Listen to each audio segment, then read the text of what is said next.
Howdy, folks, and welcome back to another Muppetized edition of Good Critic, Bad Critic. I am flanked by my fellow Muppeteers, and we are going to be reviewing Blade Runner. This is my pick for this week, and I instructed both of my colleagues here to watch the final cut, which is Ridley Scott's intended version for the film. There's the three main versions. There's the theatrical cut, there's the director's cut, and then there's the final cut. And the final cut and the director's cut are actually kind of similar, but there's some differences. Like the final cut has the gore in there that was cut out of both the director's cut and the original, and then Can't have just gore without Ridley Scott. putting. He also put like different shades, like filters over the final cut to make it have that aesthetic look that he was going for. So No light bulbs. those are the what? No light bulbs. What do you mean no light bulbs? That every single place in that film needed a light bulb. Oh yeah, but I'm talking about like just like the way it's The tone, colored. Like the yeah. certain shadings. Yeah. color grading of Yeah. it. Yeah. It was more cold and dark, similar to like The Crow. Right. So Or yeah, Batman. and the big difference between the final cut and the theatrical cut is there's no stupid ass voiceovers that really ruined the tone of the film that really was first originally trying to portray. That was a back when it first came out. That was a studio decision to put in the Internal monologues. There was the, internal monologues voiceovers. in the theatrical, Yes, it's basically making it kind of like a detective sort of movie. yeah, and, Deckard, who's played by Harrison Ford, is like talking to himself, and like you're basically Yeah. inside it, hearing his Their thoughts. Yeah, and it was just stupid, and I think there's one scene where you do get that, but it works. So it's not constant. So nah, I didn't like anything about those voiceovers, and I've probably mentioned in the last review, like this is my second favorite film of all time, and it was not for a long time. Like I did not like. I thought this film was very good looking, but I was like, there's just something about this that I just can't stand. And then when the director's cut and then the final cut came out without the voiceovers, I was like, oh, that's what it was. They needed to just turn off Deckard's inner dialogue there because it was totally unnecessary. And in fact, when Harrison Ford was instructed by the studio to do the voiceovers, he fucking hated it. yes, It doesn't seem like literally- something he would enjoy. No, and you can. I remember watching because I used to have it on when I had all those DVDs. I had the final cut on DVD, and they had a like 4-hour documentary on there about the making of Blade Runner. And there's recordings of him in the studio where he's doing the voiceovers, and then in the middle of it, he just flips out and goes on a cursing storm. It's And actually he's- hysterical. Yeah, and it was like, That- yeah, that I sounds- remember when I was listening to it, it was actually really funny. But it just goes to show you how, like, even Harrison Ford, he was like, these are total shit, unnecessary. You don't need them.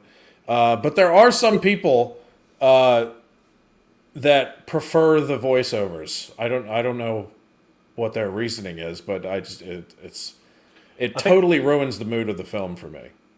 I think it's one of those films where I think every version of it, like of the main three, 'cause you said three, but there's apparently seven different versions. Yeah. Holy fuck!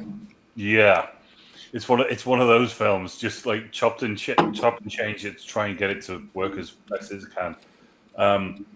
But of the main three, I think there's fans of every single version, and they're all as sort of they seem to love it as much as you love this one. So Television edit, final cut. Yeah, I like the theatrical cut. director's cut too, but it's just not this. It's this one is This was. It's also Ridley's intended version, but like, without any studio interference or anything. So Yeah. and I agree that it's by far the best. But anyway, that was a big complaint about the voiceovers. Let's get to some statistics here. This is directed by Ridley Scott, in case you didn't know. Screenplay by Hampton Fancher and David Peoples. It's also based on, I would say loosely based on the Do Androids Dream of Electric Sheep by Philip K. Dick, which I have not read, but people say Such it's a a neat sci-fi. sentence. It's a it's a sci-fi classic novel. It's a. I tell you what, that is a brilliant, title for a book. Yeah, it really is. That is. Bravo to that. Bravo. Yeah. This was produced Super by Michael poetic. Dealey, cinematography by Jordan Cronenweth, edited by Terry Rawlings and Marsha Nakashima. Quintano, music by Vangelis.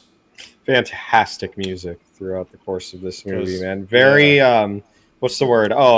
Mesmerizing is, I think, the best way to describe the music throughout the course of this film. Multicultural was what really sprung to me.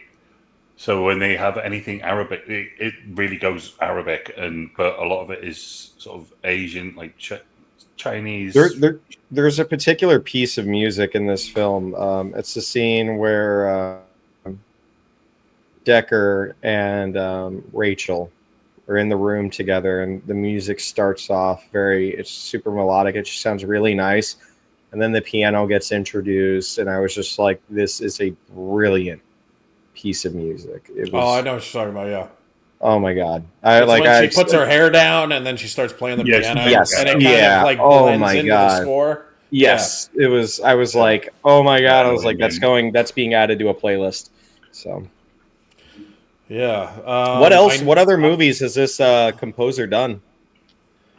He Because hasn't done many, but you might want to look him up, Quentin, because you know I'll do how you probably appreciate music the most of anybody on this panel, but I think I'm a Excuse close me? second. No, when it comes to the score. When it Oh, comes to the score. well, nice save. Yeah. I got it. I'm looking it up. Vangelis. He's done Alexander, and He he did also 1942. did Escape from New York. 1492, which is one of my top 5 all-time favorite scores. Was that the one you mentioned? 2049. He did. He Is did that not the- do 2049. It says that he did. No, he That's did. Hans Zimmer. It says Hans Zimmer right there. What the fuck am I even saying, bro? I think you would have noticed that one. 1492. Is that, His soundtracks. He's only got like a few of the movie soundtracks, so he was one of those composers that did not give out of his services very often. frequently. But he did give them to Ridley Scott twice. So Ridley talked Is him that into why it you twice. asked me about that film? No, I was just wondering in general if you had okay. seen that before. No. I've never seen any of these movies. Looks like he kind of had his fame. I've seen a few of them. I've seen Chariots of Fire and yes, The you have. Bounty. That's biblical. What is this? 1492 Twilight of Alexander. Shadows. Anytime I see like sand, I just want to hear the score because I like that Egyptian style fucking Twilight of Shadows. Yeah. This was be more Greek, like anything ancient Egyptian, music wise. It's basically Greek instruments playing something with a Phrygian scale. Oh, sorry, I'm going to shut up. That was way too geeky. No, well. This soundtrack is because Quintano. Because Quintano also has the rare exception when it comes to this film, where he's one of the. I think he's one of the few who watched the sequel first. The 2049 one. Which I am in love with the sequel. I think that movie is perfect. I don't have a I think we both know what mine and Brian's question is later. We'll see. But the music in that one is basically. This is why I fucking love Hans Zimmer so much, though, because he basically for the sequel, and he was a late addition to that film as well, the sequel to Blade Runner. But he basically only had a couple weeks to do an entire score. But he basically said, okay, I'm going to take what Vangelis did and just tweak it a little bit. But everything is pretty much staying the same. We're just going to tweak things a little Like bit. that. Because if you listen to the 2049 soundtrack, it sounds like Vangelis comes back from the dead and does the score to it. Oh, shit. And Hans Zimmer, like, you know, a lot of the times you can tell it's a Hans Zimmer score, not with 2049, which is Heard just that. a testament to. He's like, dude, Vangelis is so iconic that I'm just gonna, you know. I'll be tweak it a little rewatching 2049 this week for sure. Yeah, I just want to say there's go on YouTube, Rick Beato. He's a like very, very popular music channel. He was a music producer, but he does like guitar lessons or like just breakdowns of songs. But he also he's become that big. He's had people like Sting, Brian May, blah blah blah. He recently did one with Hans Zimmer. I cannot recommend it enough. They're sat in Hans Zimmer's home-built studio. I can't even imagine. You got to send me that ASAP. And they're sat, but they're talking like friends. He's going, oh yeah, I got all this shit, and it's one of those kind of interviews. Hi, Harley. That's how Hans is live too, man. I mean, when I went to go see him, I was like nervous because I booked like a $1,200 ticket to be as close as I possibly could afford to Hans Zimmer, and he is so personable. When you are sitting in the audience, you feel like you're his best friend. Like you feel like you've known him for years, and he's just chatting with you. He is very talkative. He interacts, and he's just incredible. And the way that that is what you want. And the way that he praises the artist that he has fallen in love with is nothing sheer of magic. The way, like, literally getting on his hands and knees and worshiping some of these musicians. He's a brilliant mind, man. And the artists that get to work for him. What? I'm trying to keep a fucking German joke in my fucking.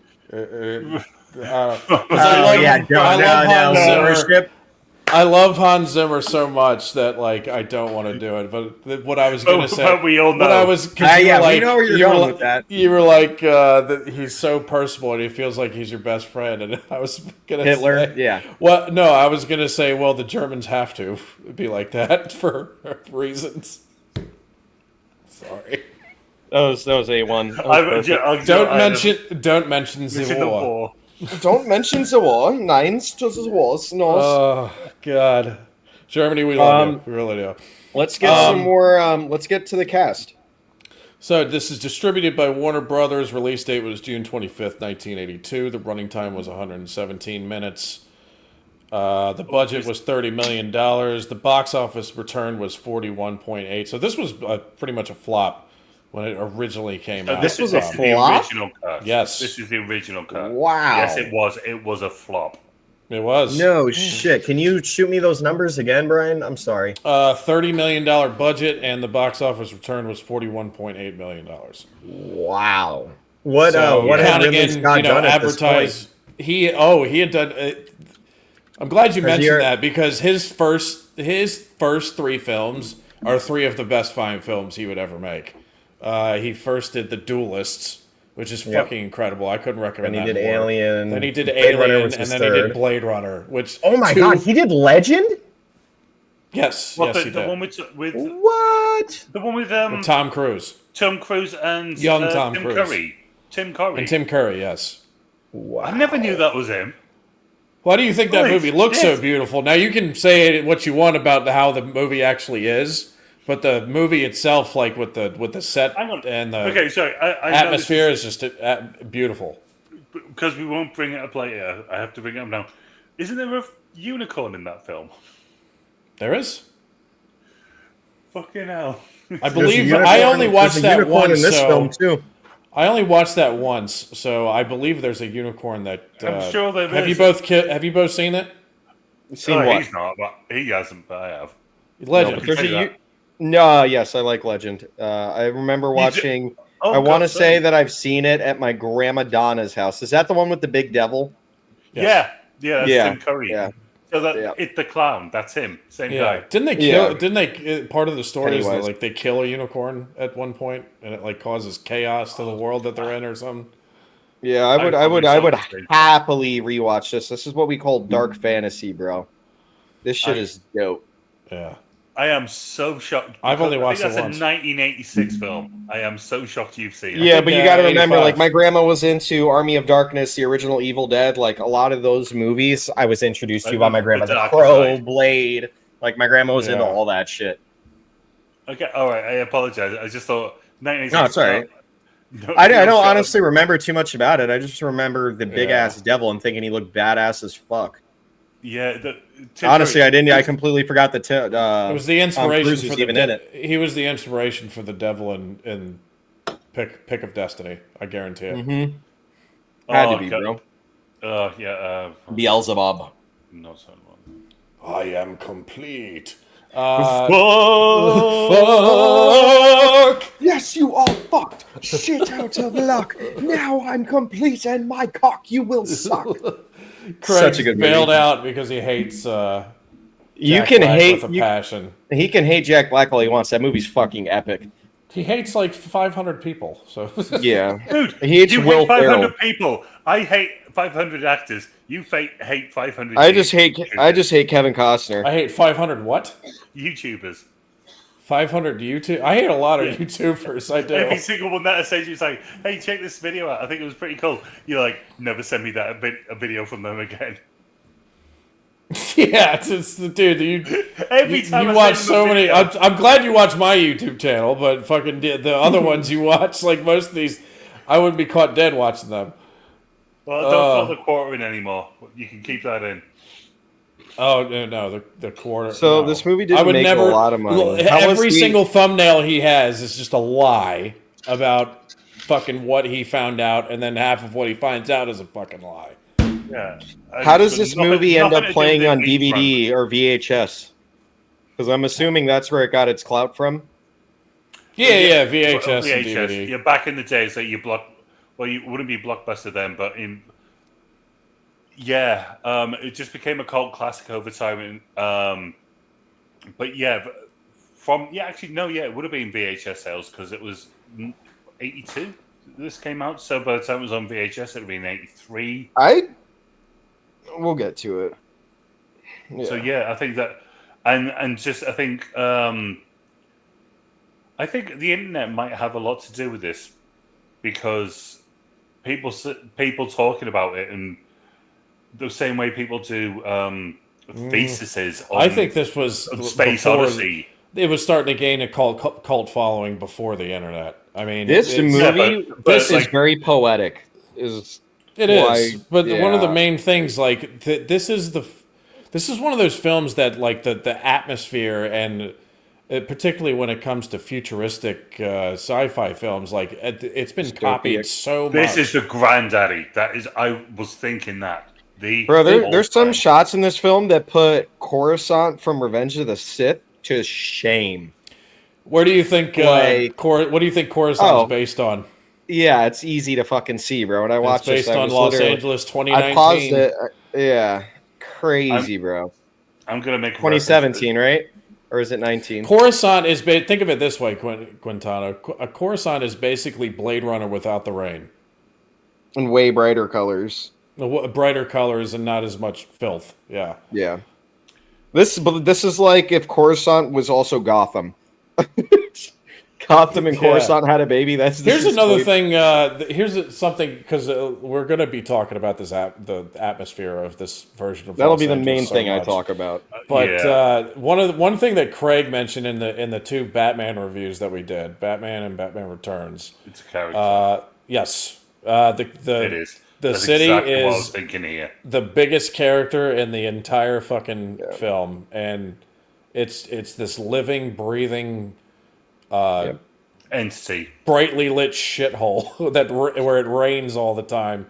See, that's where I disagree. It's been copied so much over the years. It's ridiculous. You can point to like it's been copied not just by films, but by I would say civilizations. Have you ever looked at fucking New York City or various different cities in China today? And like how they China, it, for sure. It looks like Look at Tokyo. and Japan. It looks like Blade Runner. Everything's lit up like it isn't Blade Runner. It's like they copied the fucking movie. It's insane. But anyway, Quentin, what were you about to say? Nothing. I just onto the Batman thing that you just touched on super briefly. I felt the opposite watching those two films, and we're not here talking about a Batman movie, but I think when I reviewed it, I specifically was like, no, it felt like a play.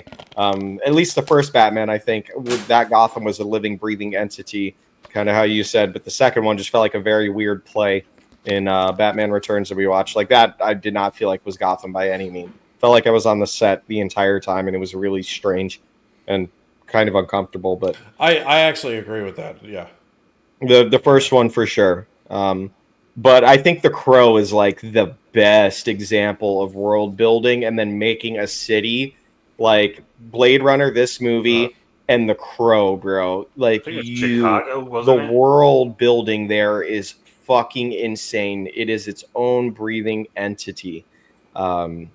I can't This remember film- where The Crow takes place. I think it's I don't know Chicago. either. When it takes place, did you say? Oh, I have no idea. I don't know a lot of Crow lore, so Did you say when or where? The Crow I said 1994 where. movie primarily takes place in Chicago. Wilmington, North Carolina. No, not where was it filmed. The All movie right. primarily takes place in Wilmington, North Carolina. The film is set in dark fictionalized version of the city. Oh, it is. It's meant to be North Carolina. With scenes Really? and filmed locations, ideal cement factory, Carolina apartments, and abandoned bakery. The movie's narrative is set in the year 1994. that's crazy. That's Wilmington, weird. North Carolina. Where was I it would've- shot? I It would've was shot put- in Wilmington also. Where was There's the no way Crow? The Crow is shot in Wilmington. If it is, I'll be Oh, sad. That is Chicago the whole Yeah, time. it was in Wilmington, North Carolina. That's insane. What did they shoot it in? Like on the 5 blocks that Wilmington has? I don't even know, bro. That's Let crazy. let me make sure that AI didn't tell me where it Wilmington was. is not even. I don't even think is like the 3rd or 4th biggest city in North Carolina. I've heard of it, but I think that's just because of wrestling. Yeah. But that's insane. Anyway, we're gonna get to this cast list here for. Yeah, Wilmington. While the story is set in Detroit, the movie itself was primarily filmed in Washington, North Carolina. Okay. That makes way more sense, bro. That does. Yeah. I'm like, Man, that was I a can't- really. It looks like Wilmington really gained a lot of people 100 years in the future, I or guess whenever so, that yeah. shit was supposed to take place. 94. Yeah. But anyway, cast, we got Harrison Ford as Rick Deckard, Rutger Hauer as Roy Batty. Oh, Yes. Yes. yes. Sean Young should have as been Hannibal. Rachel. I thought. That's actually yeah. He should have been part of. some Honestly, part of Anthony that. Hopkins was great. Don't get me wrong, but I saw a lot of Anthony. I saw a lot of this that. Roy character in like Hannibal Lecter. I was thinking the exact same thing. They actually, him and Anthony Hopkins actually at this time look kind of similar. That's what I was thinking. I think that's kind of why it played, but also he was a psycho in this. Yeah. He was a beautiful psycho, though. Who plays Chris in this? Because I thought she was. Are you talking about him? absolutely brilliant. Are you Daryl talking? Hannah. You said a beautiful psycho. Are you talking about Rutger Hauer or Mel Gibson? Rutger Hauer. Mel Gibson is just Sugar psycho. tit- he's a sugar tit. He's a sugar tit psycho. He's a sugar titter. Yeah, that's for sure. He's a sugar tit. Oh my god, we need to make that a thing. Yeah. So Sean Young as Rachel, Daryl Hannah as Pris.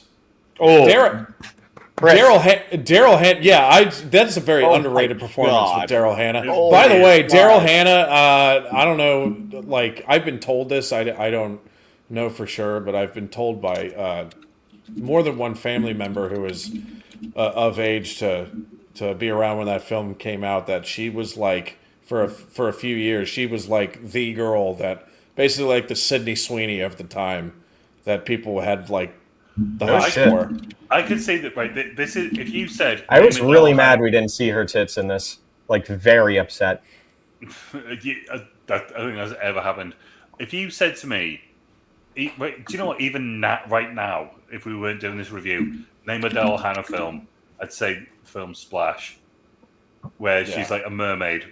You've seen it, Tom Hanks, yeah. Oh my God, she's perfect. And there is a scene where she walks away and you see her ass. Wow. But Quit, dude. Wow. that's literally all I ever. If you say Keep that Daryl Hannah information to yourself. He's like, he's fucking. It's like he's watching porn on the stream. He's like, oh my God. All right, so Edward James Olmos is in this as Gaff, who's the guy with the staff and making the origami things. William Sanderson as J.F. Sebastian, Joanna Cassidy as Zora. Brian Get James. to see Zora's tits. We did get to see her tits. That's for sure. Yeah. Brian James as Leon Kowalski. This is the kind of review you come here for. We get to see, don't just see her tits, but see her tits. Yeah. that's what you get. Pretty sure that whenever there's tits in a movie review, Quentin's the first one to let everybody know. No, I do it because you guys won't. I do it for everyone. Joe Turkel as Eldon Tyrell and M. Emmett Walsh as Bryant. So there's your cast, ladies and gentlemen. Stellar cast right there. And yeah, Harrison Ford. He's a good stoic performance in a lot of ways. Rutger Hauer is just the beast of this film, though. Unreal. Wow. Harrison Ford too. I don't think Harrison Ford.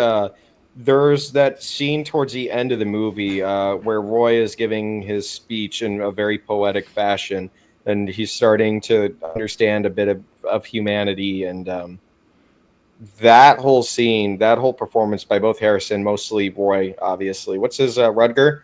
Is that it?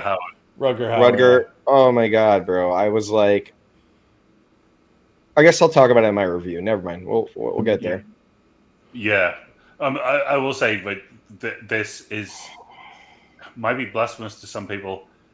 Acting wise, I think this was say action best. Acting. Oh, Harrison's best performance. Really?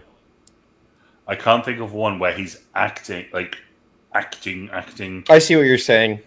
It's definitely not Captain America: Brave New World. That's for fucking sure.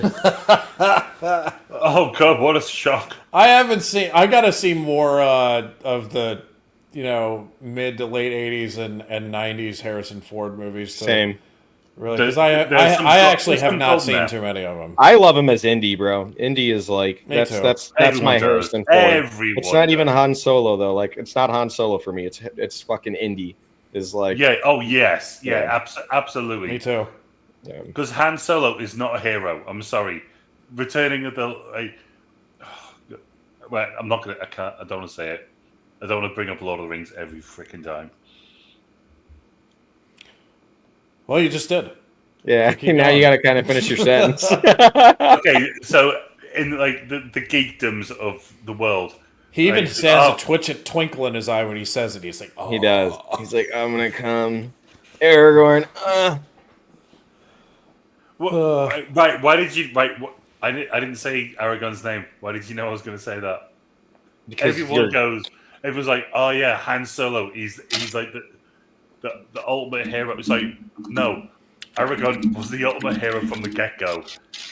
I don't think I've never heard anybody say that Han Solo is the ultimate hero. He's like, oh God, he's so cool. He's cool. No, he's the one that's cool. Aragorn is the...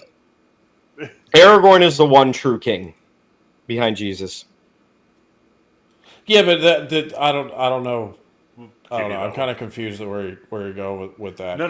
There's not a character in Lord of the Rings. People who argue that he is like, okay, so you top 5 heroes and like, it's Han Solo, like top 5 movie heroes. I don't. And I'm I don't. No, Aragorn fucking wipes him out like so a hurricane. So does the guy in his own movie, Luke Skywalker. Luke Skywalker is like the fucking. Luke Skywalker is literally let's like not deny the fact he's the chosen one. He's literally. But I wanted to go here. Well, here's the thing. I don't think Literally, he is, but he's annoying. one. He's annoying in the first movie. Yeah, My brother exactly. even says so. My brother's the biggest Star Wars fan I know, and he says in the first movie he's annoying. Right, and But Fellowship of the Ring that's what is but it's the movie. whole thing. Like he's just this dumb farmer kid that doesn't know anything. But then as he's going along and learning things, he's a completely different person by the end of it, and then he's the ultimate fucking good guy. And the whole time, Aragon is just the pinnacle of righteous and good and doing the right thing. You mean Samwise Gamgee? Everyone, come on. We all know if Samwise wasn't a hobbit and a man, Samwise would be the greatest. We all know that. We all. Okay, good. As long as we have an understanding. Yeah, I don't think it is any Lord of All the right. Rings fan. Why the fuck are we still talking about Lord of the Right, Rings? yes. Let's get back to Rutger Hauer being an absolute fucking monster of an actor. Well, it's this Holy one. shit. I mean, this performance like towers above anything else he ever does. It is. He is the Alan Rickman career. of this movie, as opposed Yes. to like the Alan Rick. Granted, this is actually a good movie through and through, as opposed to Robin Hood. But like, if there is a standout performance like Alan Rickman was in Robin Hood, it is Rutger in this movie. Because by God, is he fucking phenomenal in this? He is so charismatic, you cannot take your eyes off him the whole time.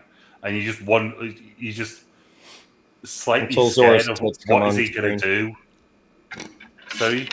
I know that was good. Yeah, no. Well, you'd be surprised as what does he say? You'd be surprised at what a guy will do to get a look at a beautiful body. I like that fucking voice. That Yes, that was cool. That voice that Harrison put Of on course still does, makes yeah. me laugh. Hey, man, It's man. Hey, man. Well, hey, you can come to me.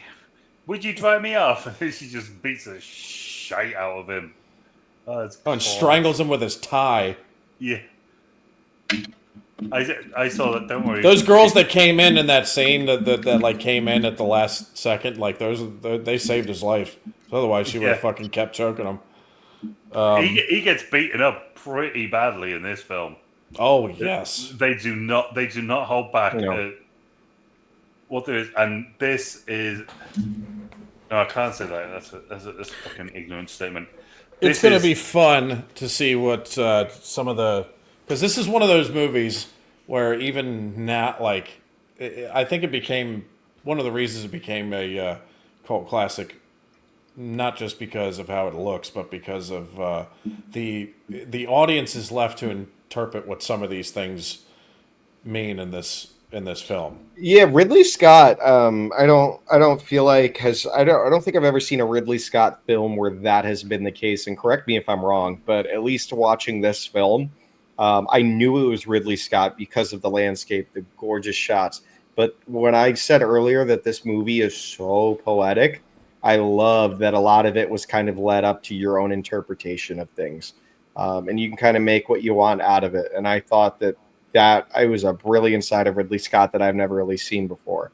A lot of Ridley Scott movies are very in-depth and the characters are very in-depth. Don't get me wrong.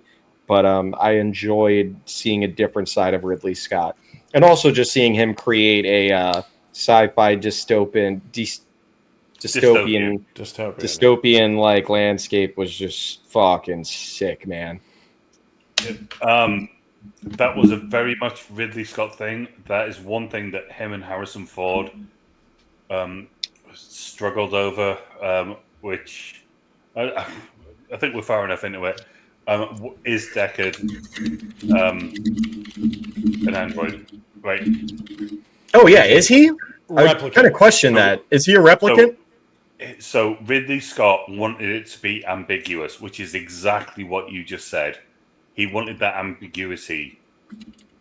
Harrison Ford fought with him apparently, over the filming, fought with him over this, saying no, he wants him to be human, so it maintains the humanity of his character. So apparently apparently it was a bit like a episode of Good Critic, Bad Critic, where they just fought like a married couple going over this shit. What did you think, Quintana? If he was a replicant or not? Yeah. I was kind of in the middle. I mean, here's my thing is, throughout the whole course of the movie, I feel like they were kind of laying like little things to maybe question it. But at the same time, what I got at the end with that very poetic statement by Roy was that Harrison Ford's character was a slave to his own system, if that makes sense. So you can kind of get deep in that, and you can say, was he an android? I wouldn't say so, but I do think that he was a slave in his own like societal way, if that makes sense. Well, Like he he was was because a slave to his own system. they threatened. They said, "Oh, you're arrested," and they took him to Bryant. So Yeah. even though he's left, no, you're still in the system, mate. We need. But I don't know, because I don't. It's probably been, I don't know, maybe a year or so since I've seen Blade Runner 2049. But I do recall there being that same question. I wondered, but I wasn't sure. Is there an answer to that to this day or no? There is from Ridley. There is. I can't remember what it is. I didn't see it. I know what it is. What is it? Go ahead. It's on. He said it on video. It's the I know specific scene. There's a specific scene where he says it too. He's talking about the ending scene where he's leaving with Rachel and he trips over the origami that The origami unicorn. Gaff left there, and then he picks it up and he crushes it. starts nodding and crushing it. And then he says, Ridley on camera says that's because Deckard's a replicant. Got you. So from his own mouth, yeah, but Wait, Craig but is very right. It was a fight where basically Ridley said no, he's a replicant, and Deckard was like, no, this is crazy. So I you mean Harrison I Ford? do like that when there's a definitive, right? Okay, I know, right? He's the actor, but he was reading the lines. I'm the one who went, this is the film. I do kind of like that when you get a bit of closure. Well, you can go into the clue. Like I've actually fought with myself over this because for a long time I thought that he was not a replicant, and then more recently, probably more so ever since the sequel came out, I've leaned more towards that he is. And some of the clues, I'll just. Why is the origami? Why is that a thing that makes him a replicant? Here's the thing, because do you remember the scene where he's kind of drunk and he's like fucking around with the piano, and then he starts dreaming of a unicorn? Unicorn. Yes. And a beautiful shot. That's a beautiful shot of a horse, by the way. Shadowfax.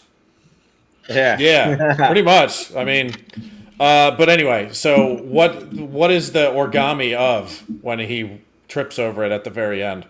It's a unicorn. It's a unicorn, so it's suggesting that is an implanted memory, just like he was talking about with Rachel. Remember when he has that scene where he's like, "These are not your memories; these are someone else's." Yeah, it's nieces. Yeah, right. Quentin, just because I'm worried Brian might know this, and I know it's going to be unbelievably obvious.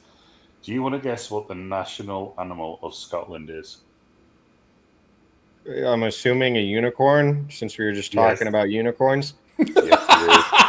It fucking is. I am not shitting you. I'm just laughing because I was being a dick about that. You mean the animal we just talked about? No, I don't doubt that unicorns could have been a real thing. I mean, we have things like fucking narwhals. We have things like narwhals in this world, bro. Narwhals, whatever the fucking marine biologists fucking say that it's called. Dude, it goes back in the Epic of Gilgamesh has something that sounds like a unicorn, and North Korea announced that they found this cave there. One of their previous leaders. No, it's North Korea. You lost me there, brother. No, I know, but no, unicorns are like. Apparently, Kim Jong-un doesn't even have an asshole. Okay. Yeah, he does. Yeah, he doesn't poop.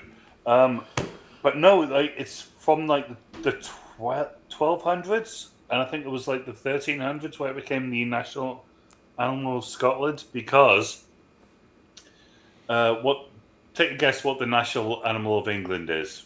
And this is specifically to Quentin. I'm gonna get in trouble. No, I'm not gonna say that.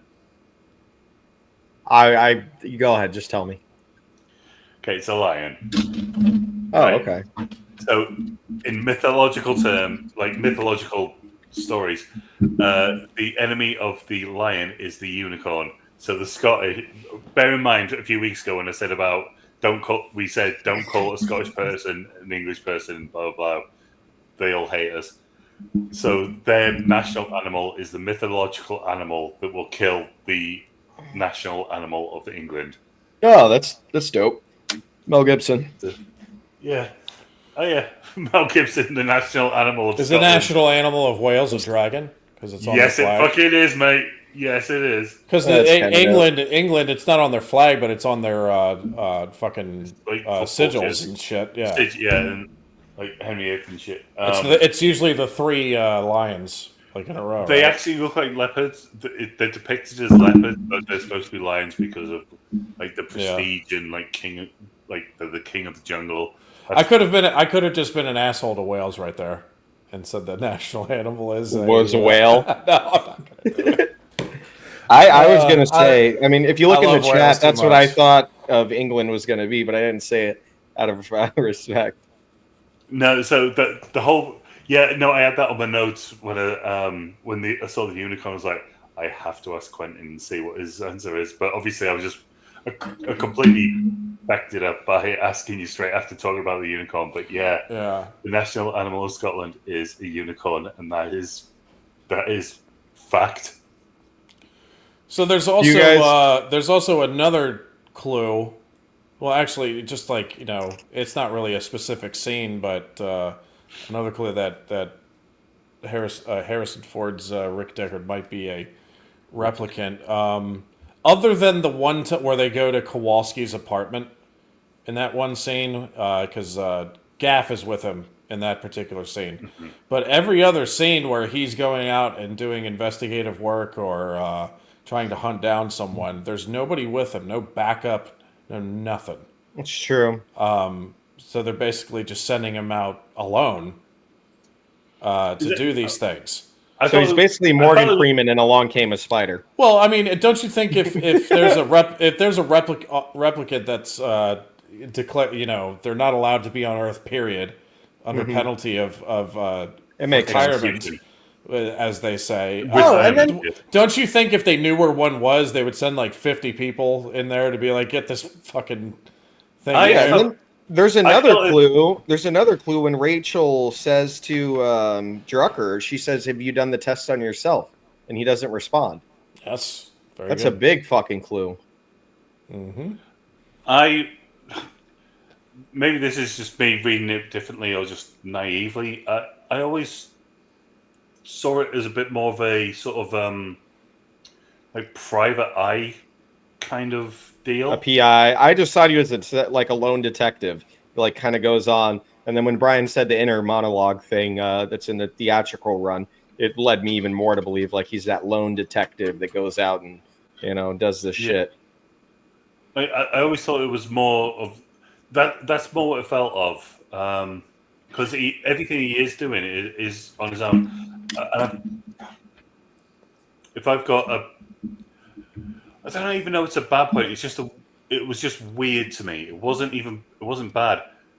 The way people react to him or react to each other, they just have the weirdest social interact. It's like when he gets he's got that snake scale, and he gives it to her, and he just hands it to her, and like it looks like she's running a bloody ramen shop on the street, but she just does it immediately, and there's no reaction to each other, or where he's getting the shit beaten out of him, he's not reacting like someone who gets the shit kicked out of him. No, but they feel pain. No. I mean, like even Harrison Ford's character. Well, I mean, maybe that even ties into what you're saying, but it's just I just found their reactions to each other a little bit odd. Like especially it was JF, like the way he reacts to this girl he's just found their reactions. To He was a little weirdo. I think he just wanted to fuck an android and maybe get fucked by Roy. He was a little freak, bro. And then he had the little fucking goblin fucking creations Well, yeah, running little around. Pinocchio. That guy was a fucking weirdo, bro. He was trying to make a little Pinocchio and ask it to lie while he bends over. Bro, I love Maybe, that I clip don't from know. Family Guy. It's so good. But yeah, that did seem just a little bit weird to me. But the whole but it was everyone's character. It wasn't just like bad acting, and I go, "Oh, that person was a bad actor." It seemed to be across the board. So yeah, that was pretty freaky. Pris was very creepy. I thought she was phenomenal in this. Oh, do you know what? I think I'd end up getting killed. I'm not gonna lie. You would have fucked her. Well, I think Daryl Hannah's performance is probably the second best performance in the film. Actually, Yeah, she's in my Massively. opinion. unreal. She's Massively unbelievable. unexpected. So unexpected. And yeah, I completely. And I've got it written down at one point, so I think we're getting on long enough in the podcast. Should we move into reviews, Brian? I don't want to leave out someone else here though. Joe Turkel as Eldon Terrell. Oh, Terrell was great too. Yeah, He was had fucking great. he had that scared look about him, but I made you. I'm not bowing down to you. I don't know how to describe that. He reminded me oddly of Edward Norton's King in Kingdom of Heaven in a very strange way, just like the demeanor about him. I don't know what it was. I don't know. Just Is it reminded because me he of has his quarters that he has in his fucking pyramid? It's that- possible. that he's Yeah. in. It feels like it's for Like a kingdom. somebody like King Tut or some shit like that. Yeah, that could play a part in it. That's a but great also- set too, and everything's gold and Yeah, it's a great. I mean, with the dude, giant set pillars going down the. yeah, the set pieces Yeah. in this film are unfucking real, man. They really are. Oh, here's something for you, Quentin. Something you may not know, but in the original cut, theatrical cut of the film, and I think in the director's cut as well, that moment where Roy Batty confronts Tyrell in his bedroom because J.F. Sebastian brought him up there. Yeah. That moment where he's saying like he wants more life, and then Tyrell goes, "That's a little bit out of my jurisdiction," and then he walks up and he just goes, "I want more life, Father." The original line was "fucker." Oh, And it's actually said that way, and I think that I know it's in the theatrical cut, but the director's cut as well. But Ridley changed that for the final cut. good. I'm happy you did. I don't think fucker would have worked too well for Roy's very poetic android. Yeah, the funny thing is, Yeah. I've seen Rutger Hauer in an interview. He says he prefers fucker, but I think that's just because he has a sense of He's humor. a psycho. Yeah. But There's a yeah, weird- the father is much more powerful because it's literally Yeah. the guy who created him. Yeah. So It gave me that. It gave me a feeling of like Prometheus with David and fucking his creator Wayland. Well, then, yeah. Yeah, I think they were because that's a Ridley Scott film as well. It I think is, Ridley yeah. Ridley has a lot of that. If there's one thing that's common in terms of story in his films, a lot of the times there's a father figure that Oh yeah. that Is a bastard. Kingdom of Heaven. not really a best. I mean, It's just a prominent figure throughout the course of the film. yeah, is a very prominent Gladiator, figure, yes. Kingdom of Heaven, Prometheus with the God complex and the Father being the creator. This movie, Blade Runner, the Blade Runner sequel, Alien. I don't know. Yeah, I guess Alien just with the androids and their creator Wayland. But I guess not so much, or even just the parenthood figure, like the relationship between Sigourney and the fucking aliens. But anyway, That, bro, Roy was just great in this. This yeah. movie for me, I want to kind of say my review, but I know this is your movie, and I kind of want you to say yours first, so I'm gonna hold out. I just want to say this first. We mentioned you guys have brought up about how this city looks like it's a character. Yeah. when you look at the visuals on this, you can absolutely tell this guy made Alien. To me, I just thought it was better it now was- than anything that comes out today. Yeah, it's for me though. It's completely different though. It's so different. No, but I said it before with Kick-Ass and Kingsman. The DNA is there. You're watching this, and just the way it looks, the flying cars, the shots, the angles, the matte paintings in the background. This screamed out. Oh yeah! By the way, did you know I made Alien? That was Ridley Scott should have done a Star Wars movie in his prime. That would have been sick, bro. After seeing this, I just wanted to see him make that. It's funny you mentioned that because the reason he did Alien in the first place was he saw Star Wars and he was like, "What the fuck am I doing making history pieces? Like I should be doing this." So he did. So immediately he switched. He was like, "What's the first sci-fi thing I can pick up?" And he's like, "Oh, this looks good. Let's do it." It's basically a B monster movie that was an A. Is body horror, yeah. Alien. It was fucking unreal. And then he right back to back. Think of that though. Like you're if of the 5 most like influential fucking science fiction films out there, Alien and Blade Runner are probably 2 of them, and they're made by the same fucking dude. Sure. You had also something that I don't think is talked about. Odyssey, maybe. Terminator 2. James Cameron, I was just going to say. James Cameron. I'm not putting Terminator 2 in there. It's you.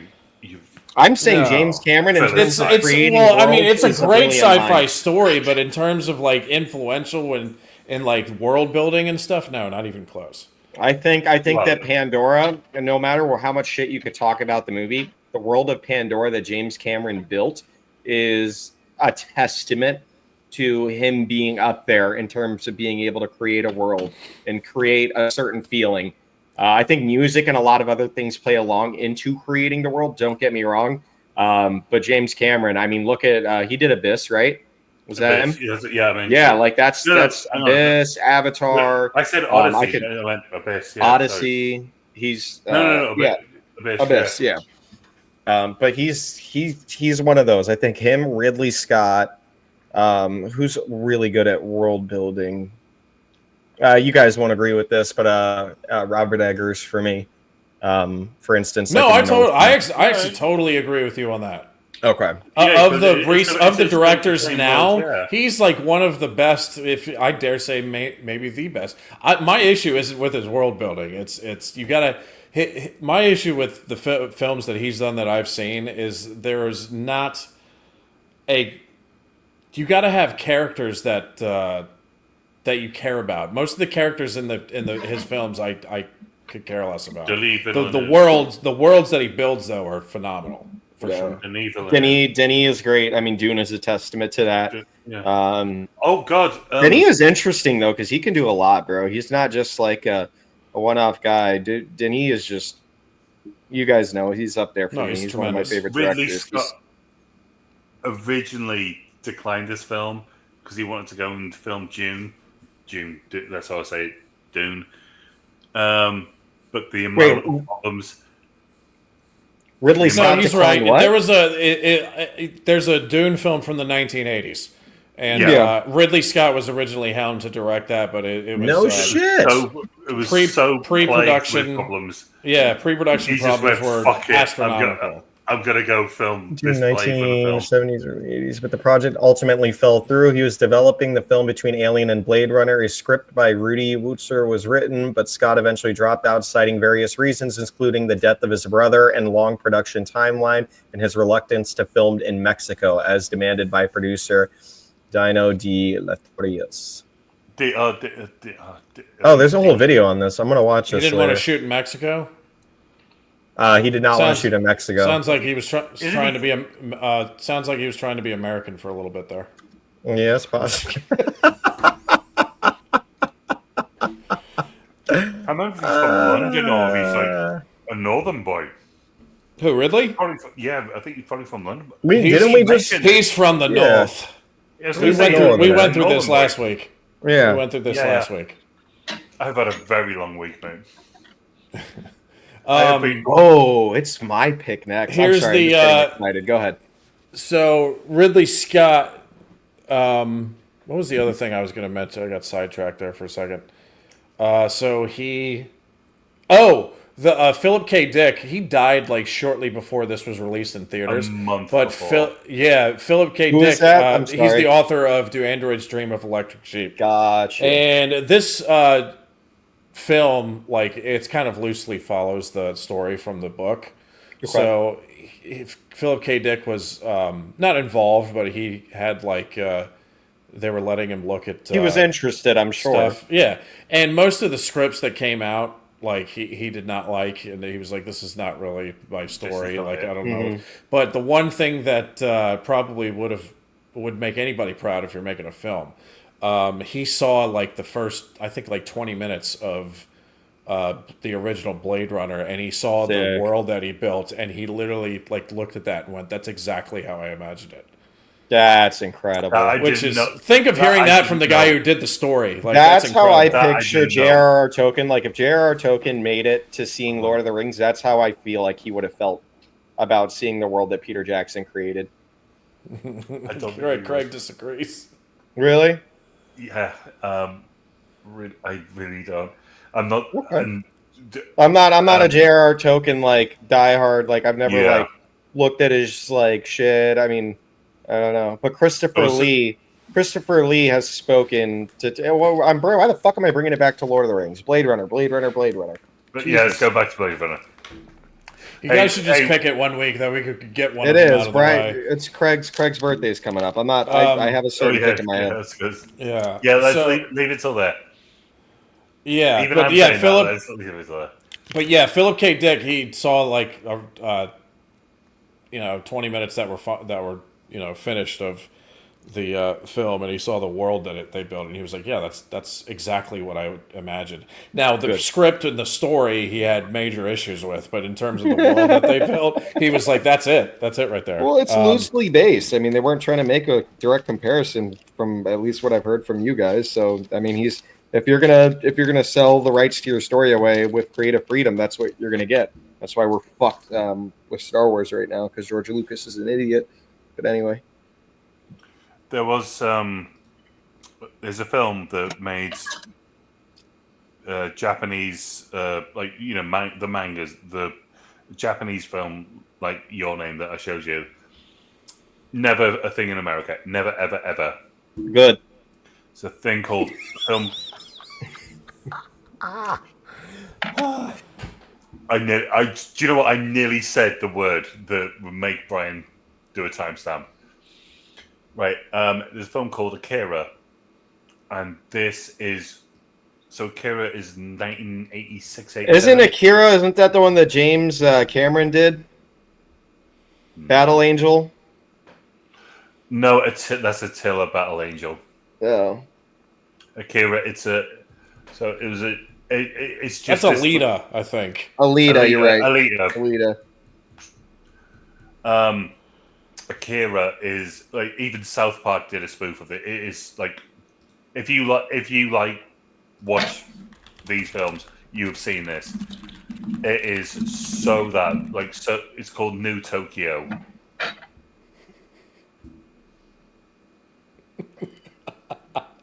Sorry.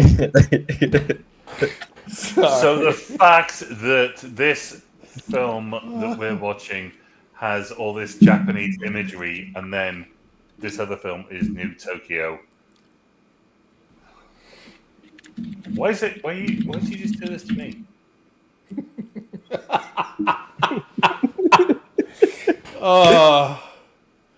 Fucking this is where it's starting to go off the rails. It took us a while this time, but it's going off the rails. Shout out to Jay, who's on my Patreon, and he actually complimented our channel.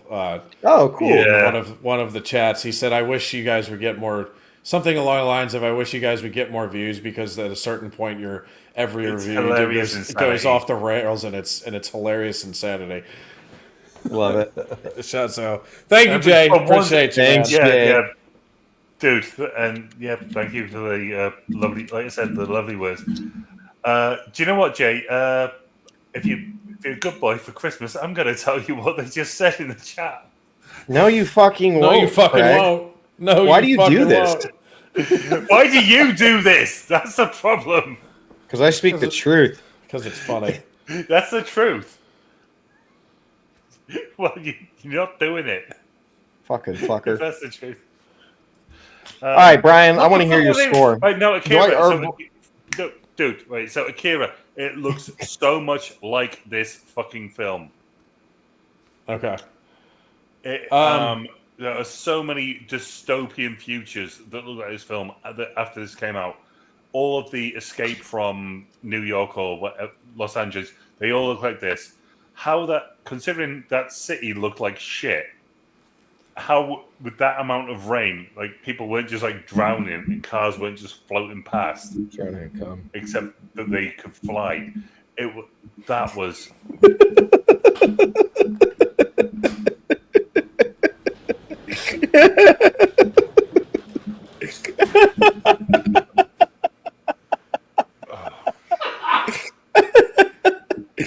I fucking can't, man. Dude.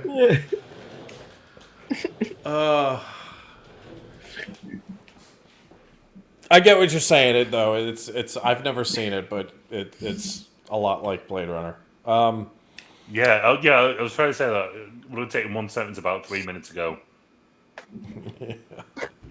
Fucking Quentin kills, dude. There you go. There you go. So this is this fucking. I don't even know where to go from here. Reviews. I want to hear your fucking scores. Yeah, we need to go reviews.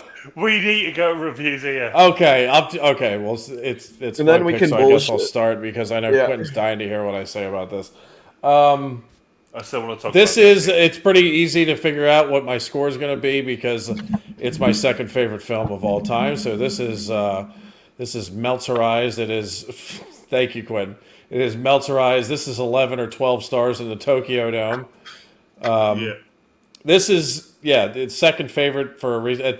My first two films, top two favorite films are both the same director. It's wild, but there's just something about, and I did not feel this way about this film initially. Like I actually did not really enjoy this film originally. My dad did, but he's one of the guys who likes the voiceovers. I think the voiceovers cause cancer, but.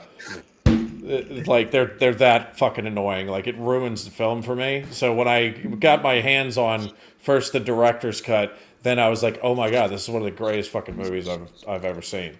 And just that the atmosphere, the sadness to it, it's very poetic. It's I love that in a kind of like track them down and hunt them down kind of thing. It's that kind of question what it really means to be human. In the film, which is very beautiful. There's also something that we did not really talk about that there's ambiguity with a lot of things in this film, but one of them is one of the big ones here, which I'm surprised neither one of you guys brought it up, is who's the villain in this piece? Because I know who the villains are. who are the villains? The humans, the fuckers that the police that are trying to kill the androids who don't want them running out. No, but living their lives. The androids are villains. Like also, they're not though. They're not villains. Here we go. Let's go. Let's take it from here. They're not villains. I think it's unfortunately this movie is very political. I think is kind of what Ridley Scott wanted to get into. There's a lot of hidden messages and a lot of different ways that you can interpret this movie. And I felt like the premise, the thing that I took away from this is anyone has the capability to be bad. There's human beings out there that do the most horrific shit. I saw a news story the other day that made me want to throw up and disgust myself with humanity, and we won't even talk about that. But my point is, everyone is capable of doing bad things. This would get a little bit political, so I'm going to just tread super lightly here. But I think it's something that unfortunately is happening all over the world, especially in America right now, where because some people do some bad things, unfortunately, they can be lumped up and grouped into certain categories, and the world may just say, "Oh, that's the problem," when realistically, there's a million people out there that are doing horrific shit on the daily that either aren't known or there's not attention drawn to it because they're just normal in that society. Anyway, all I'm saying is with the androids, I don't think they're all bad. I think that there are some bad ones, but Blade Runner 2049, I had the delight of seeing that first. So I kind of went into this movie with relatively fresh eyes, but kind of seeing where this world would end up being. So I think I had a lot of sympathy for these androids in the sense of just thinking that they just want to be like people, maybe left the fuck alone and live their lives. Yeah, that's kind of where I stand on it. I don't think these androids are bad. Sure, this here's my problem: is this movie needs to be watched again and again. We talked a little bit last week about certain movies that you just watch once and you're good, right? This is not that movie. This is a movie where it's going to take myself some more understanding of it. Like I'm going to need to go rewatch this tomorrow just to make sure that I have my feelings about it correct. But this movie is totally meant to just be interpreted how you see fit. I think take away what you get from it. The sequel is not like that to me. No, It's not left up to interpretation. There's a story, there's an ending, and everything's wrapped up. Whereas this is the complete opposite, and which is why I will always say I actually like the sequel, but I will always say this is vastly superior to the sequel. But I thought the sequel was like the best love letter you could have made to the original film for sure. Craig, to stay on this villain, who are the villains in this film? How do you feel? Do you disagree with anything that Quentin said there? Roy Batty is given an explanation as to how he can't have his life extended. A scientific explanation by someone who is intelligent enough to beat this guy at chess, who we know is supposed to be massively good at chess, which is supposed to be a sort of conduit to this guy must be obviously super fucking smart. Given this explanation, so he puts his thumbs in his eyes after kissing him. Kiss of death, which super gay, by the way.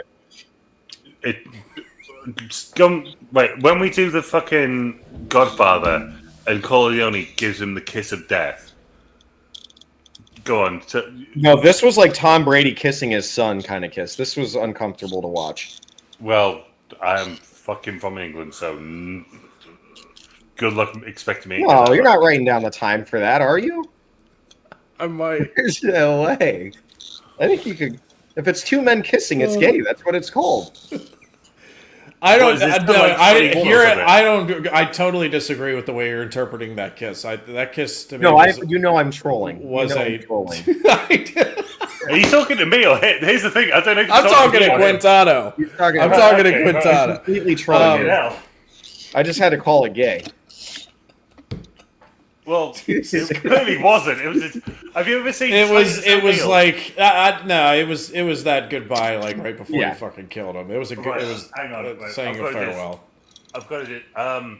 You two faster than typing at me. One of you pull up fucking YouTube. Titus O'Neil kisses son. It is one of the most. No, let's stay on. No, let's stay on topic. Yeah. We'll go back to that. Tom Brady kissing his son is even weirder. I guarantee you. Because Tom Brady's naked, laying on a fucking massage bed, and his son comes in. Like fuck. No, dude, that's one of those fake porn. Fuck these people. Stay on course here. All right, okay. When are we going back? Craig, who do you think were the villains in the film? It wasn't Decker. It wasn't. I don't think it was Bryant. They're just literally doing their jobs. This is how their society works. It doesn't make them villainous. Roy Batty is someone who puts he calls him father, then puts his eyes out while crushing his head. He he's a sort of anti-hero. He does save Decker at the end out of this sort of moment of humanity, but the whole time he's just broken his fingers so he can't shoot him. He's chasing him around that like sort of abandoned theater, like that this guy turned into a house, and he's howling like a wolf. He ends up in his boxer shorts, chasing him around, screaming at him in the rain, like terrifying Harrison Ford's character Decker, while his fingers are broken and he can and he's already beating him up. And also, when he sees Pris dead, he's like he sort of kisses her goodbye, and he's got like her makeup on his face. And he sucks her tongue. He does suck her tongue, and he also gets some of her blood off. I don't know why you think I could see this. I'm like rubbing my couch, and he just like puts it on his face. So that's unhinged evil to a sense, like to be that demented to go after someone. But can I combat you? Can we have a little disagreement here? If I can finish. Yeah, but no, fuck it, no. Go ahead. Because we gotta get into this shit. I just want to combat some of the things that you said. So the first point that you said that's their society, so it's not evil or villainous. That is, I think that's kind of crazy to think, just from the standpoint of like Nazi Germany, for instance. That may have been their society, and these kids signed up for war because they thought that they were doing the right thing. I'm not directly relating. I'm not saying it's the same exact thing. Obviously, one is much more worse than the other. But just because that's what you do in a certain society doesn't make it not villainous. Like, I think them going after the androids, like all androids need to be decommissioned after they're sentient beings. I would imagine so at this point. Like that's the point. What's the point? You're saying they're not sentient beings that have emotions? They act like humans, but before they can develop emotions, their own emotions, that is why they have that cutoff point. But they do have emotions. They do have emotions. They have memories. They also do have emotions. No, wait, hold on. Let me stop you there. Because Rachel has memories because they've been implanted in her head. The other ones don't. No, they do. That's why they have their memories of them being alive, as long as they've been alive. The one that Rachel kills, yeah. It's like, did you get your precious photographs? Yeah, but I'm saying they didn't have memories from someone else implanted into their head. That's Rachel's story. You just said that they did not have... you started it out by saying they do not have emotions. Yeah, remember when he's crying over Chris's body? He's crying, and he's obviously having like a sentimental last goodbye kiss. That's emotion. Okay. Again, me misspeaking. I can't wait to hear what Jay says about this. Me misspeak. Right. No, that is the crux of the. I wouldn't say Pris, but Rutger Hauer. Rutger Hauer. He calls him a prodigal son. He's like it's like, oh my God, we perfected it, but he got too far. But he's gotten to the end of the 4 years because of how the film ends. And at the end, I don't know if he learns humanity or he just shows he's learned empathy, or whatever it is. But until then, it's then just it's iRobot. Yeah, I see what you're saying. The one with Will Smith. Yeah, with the android, with Sonny, and then Sonny is the one robot who's the prodigal child who actually feels emotion. But once again, I still disagree. I think that a lot of them had emotion, or at least had the capability. And they even spoke on that in the middle of the movie when they said that after a certain amount of time, the concern was that they were being able to start developing own feelings and start to override certain programs and start to become more of that sentient. Okay. Oh, this That's is why really- they don't want them staying in for too long or staying in commission. I'm going to take this in a really weird direction, but I don't want to make it to be a big turning point. But okay, if AI gets that developed and you turn your PC off, Where are we what going you with this? Right. Say you've got an AI, you've got an AI program that talks to you like ChatGPT, whatever, or one of those weird fucking internet girlfriend thing, like AI girlfriend things. If you turn your PC off, what are you doing then? What do you mean? I just turned my PC off. I'm probably going to bed. I don't understand. Yeah, but they can't interact. So they've developed this personality because there's still. We're not talking about the AI that we have in real life. I'm talking about these sentient creatures, these sentient androids that in the storyline that is being They're not told creatures. to They us, are androids. They are they're completely androids. mechanical. Okay. Completely mechanical. Great. So what's the difference? The difference is that these beings are described as having emotions. Wait. They are know where not you're mechanical. They are biological. Biological. These replicants are. There's nothing. There's They're nothing biological metal or. in the sense that the T800 is biological in Terminator 2. We're not talking about any other movies. We're not talking about ChatGPT. We're talking about the fucking androids in this movie. I'm talking about the facts that are presented to us throughout the course of this movie. Shit that they have directly told us about these androids in this movie. Not Terminator, not iRobot, not fucking ChatGPT.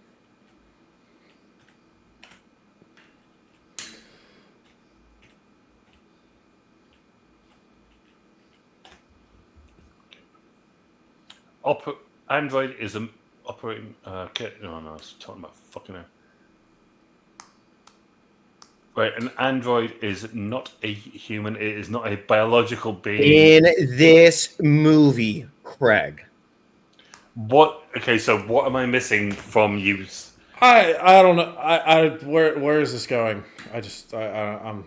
When you say in this movie, I'm saying in this movie, the they androids that learn we're to talking learn about, feelings. they're able to learn feelings. Correct. So Yeah, they exactly. are sentient. What I'm saying is, as like AI is developing, what else could that be but some sort of AI? This is the wormhole thing again. If it's some sort of AI where they can learn feelings and learn emotions, if I've got that on my PC, I turn my PC off. What am I doing? Bro, what I is don't know that? what the fuck you're doing. I don't know If because you're you're turning your PC off and it's literally off. Yeah, like I don't know what I don't know what you're trying to say asking? with this. So if I use ChatGPT and I turn my computer off, my computer's off. I don't know. Like, what are you asking? What's the question? Yeah, but if ChatGPT, You obviously know the answer to your own question, so why don't you just tell it? So maybe we can figure out Well, it what sounds you're like trying to tell us. it sounds like we're killing something that should be preserved, but these androids don't have an off switch. They're like designed to be biological human beings, but they're not. They're designed to be, but they are simply not. They are actual. But they are because they're sentient. The definition of sentient, if I don't fucking Sentient means you're self-aware. So if correct, so they're self-aware, GCP gets to that point where it's self-aware, able to preserve or feel things. Simple definition. So I think that once something is sentient, there becomes moral quandaries, so to speak. Like you have to. There's certain questions that will arise when we get to that point. You know what I mean? but I'm just asking. And I think that when you start to Here's make my it human, here's my you question put it in though. the Why the image of fuck man. Here's my question though. Why the fuck are we talking about ChatGPT? ChatGPT doesn't AI have a body. because it's algorithmic based. Well, what if you want? Yeah, but it's not. How do they But it's not learn? formed in How the do they shape of learn? man. It's different. These are living, walking things that you can fuck. That you can have that's just their discussions with. design. That you can- That is just their design. What if they look like This is the wormhole thing, bro. I'm done with this. I feel like I'm getting fucking stupid. What if it looked like Cartman on that episode of South Park where he puts 2 cardboard boxes on covered in silver? I just don't know. Like, I don't know robot. what you're trying to say by using ChatGPT or Right, so if it my becomes sentient, PC as. Right. Okay. If it becomes, if What are AI you trying to say about the replicants? right, if AI becomes that level of I'm not sentience, talking about AI. What are you trying to say about the replicants? In the movie that we're reviewing. that has to be some sort of AI based thing for them to actually learn, self learning. That is what AI Okay. is. Right. So Okay.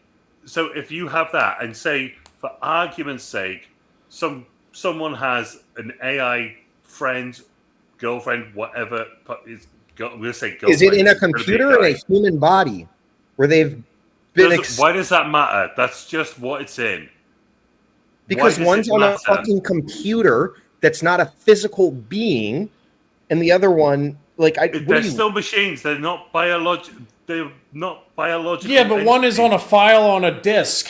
Like the other one exactly. you can actually They're touch. both files on. And they disc. have flesh and blood. One of them is a file on a disc that is in like this fucking android's But what does it head. matter? Exactly. You're What does totally. it matter? Exactly. What does it matter? I'm What do you mean saying that exactly? it's, You're totally lost me. You've totally I don't lost me. understand. I don't understand. I have. What does this have to flabbergasted. do with the replicants being the villains in the film? There's The no original correlation for that with me, because that's what the original question was. Because he chose to act like that. With learning these human traits, he chose to do these awful things. He did redeem. There's a redemption at the end. He's like, fuck it, another Lord of the Rings. He's Boromir. He did terrible things, and then right at the end, he rescues his himself from doing all these terrible things and does something has some redemption. Okay. But other than that, he acts like an absolute maniac. He still speaks in human language, but howls like a wolf. So he knows that is unnerving and yeah, and he's trying to instill fear. exactly. Yeah. So these are human traits that he has learned.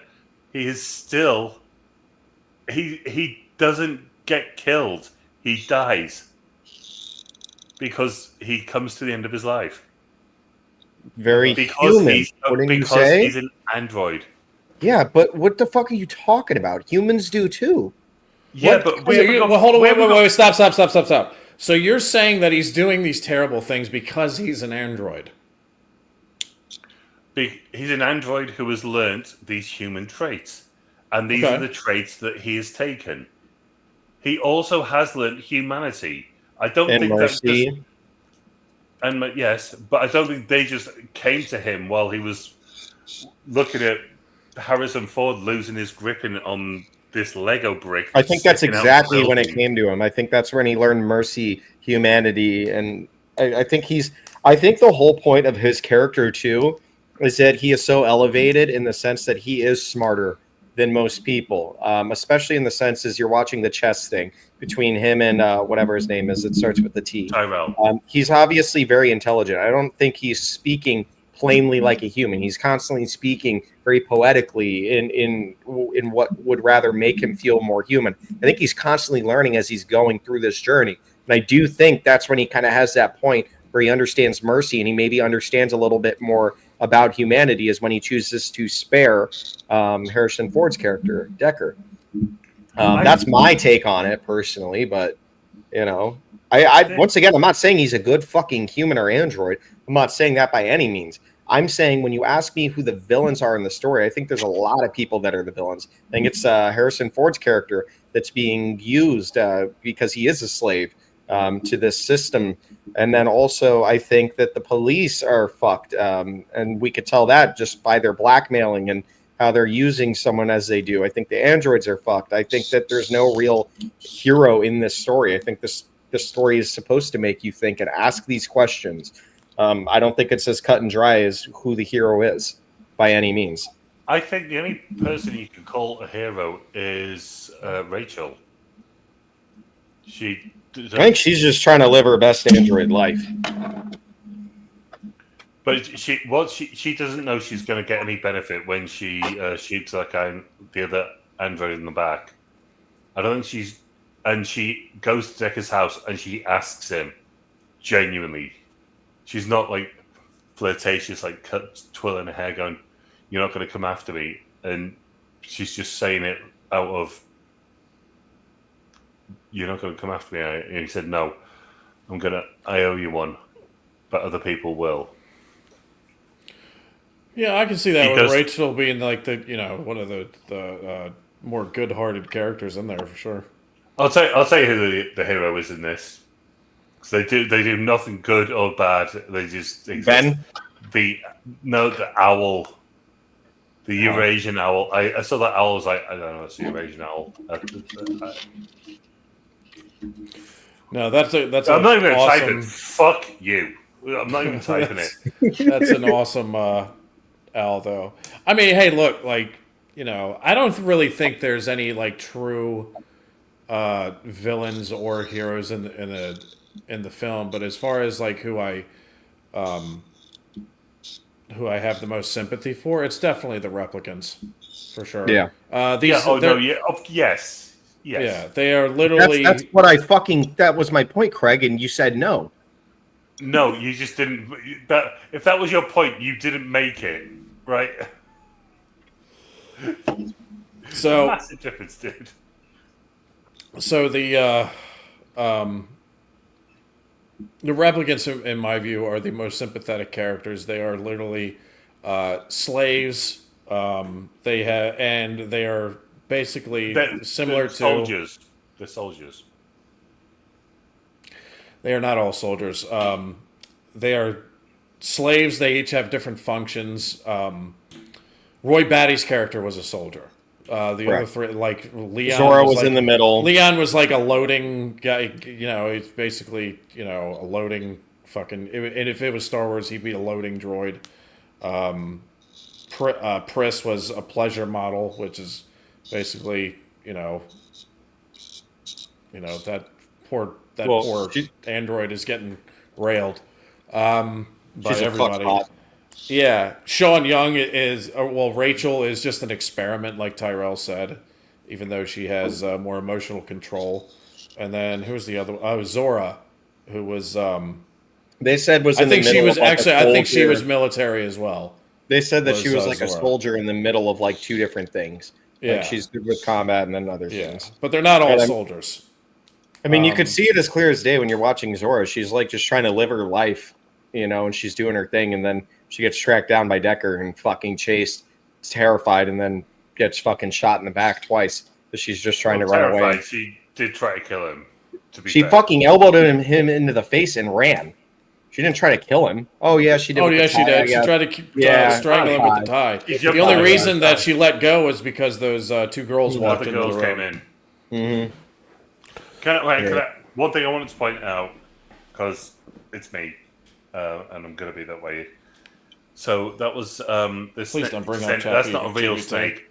It's a Burmese python, which you two living in Florida should be probably aware of, I would suppose, in some degree.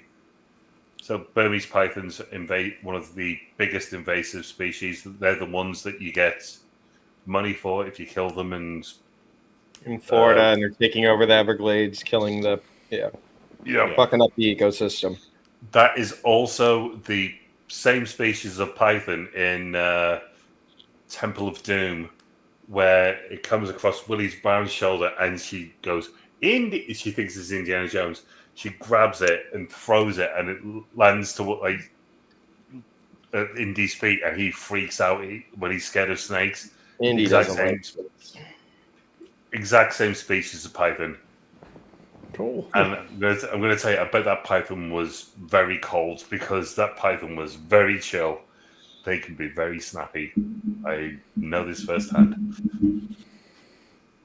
Yeah, I would. Does that matter? Sure. Does that matter? No, doesn't. But I just wanted to share that. As soon as I saw it, I was like, hey. I'm going to give this movie an 8, just from the standpoint of there's still things that I want to understand this film. This is a film that I want to dissect in its entirety. Like I said before, this is a film that I really just want to go back and watch again and again and try to get everything that I can out of it. I thought the pacing of the movie for the first half was a little slow. But it was ultimately building towards that very climactic last half of the movie. But also, I thought there were some very tender moments, some very sweet moments. My favorite scene in the movie, two favorite scenes in the movie. That one scene with him and Rachel in the room was a very tender moment. I thought it was sweet. I thought the music was beautiful. And then the final.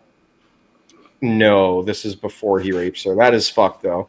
Um, um, but and then that final scene with Roy as he's giving that dialogue with him and Harrison Ford on the roof, I thought was just top tier, bro. And that made me think more than anything else in this movie. But I'm gonna give it an 8. I enjoyed it. I thought the cast was brilliant, music was phenomenal. But there's still a lot that I want to dissect about this film. So I'm definitely going to be going back and watching this very soon. I'll give it an 8. And then who knows, when I watch it again, maybe my score will go up. But I like that this movie makes you think. Not a lot of movies do that anymore. So I'm all there for it. Ridley Scott, another banger in the book for you as far as I am concerned. Muppetry, I don't really got a whole lot. I mean, this was like a dystopian future. It is what it is. This is the world that we're given. Nothing is blatantly on the Muppet scale for me personally, besides a weird cut scene. I don't know if you guys saw this. There was a scene where like Harrison Ford is holding the gun, and then it like did that James Bond Dr. No thing where like the frame obviously like... Is that when Leon slaps it out of his hand? I think so, yeah. And I just was like, oh, that's weird that they would have left that in, especially it being the final cut. I was like, that was either a mistake or just very strange. Something happened there, yeah, for sure. It was weird. But anyway, yeah, I don't really have much for the Muppet rating. So I'll give it an 8, and then we'll see what happens. Wait, what was your Muppet rating? I'll go 1, maybe. A 1? Yeah. I didn't give it a Muppet rating, but I'll probably give it a full. Like it is weird film. I love that about it though, but it is weird. So just for the backflips. Just for the weirdness of it, I'll give it a 4. The fingers up in the nose and the backflip, I'll bump it up to a 2. The backflip in the fingers in the nose. Yeah. I couldn't say. I thought she like turned his head like 180 degrees. Me and Christina thought his whole fucking neck got broken, then his whole body was turned the other way. I think he was just trying to munch on that robotic bot puss. But anyway. Well, apparently it's human, so why not? Anyway. So what's your score, Craig? Yeah. My score, I'm giving this a solid... I don't want to go higher than this, but a solid 9.25.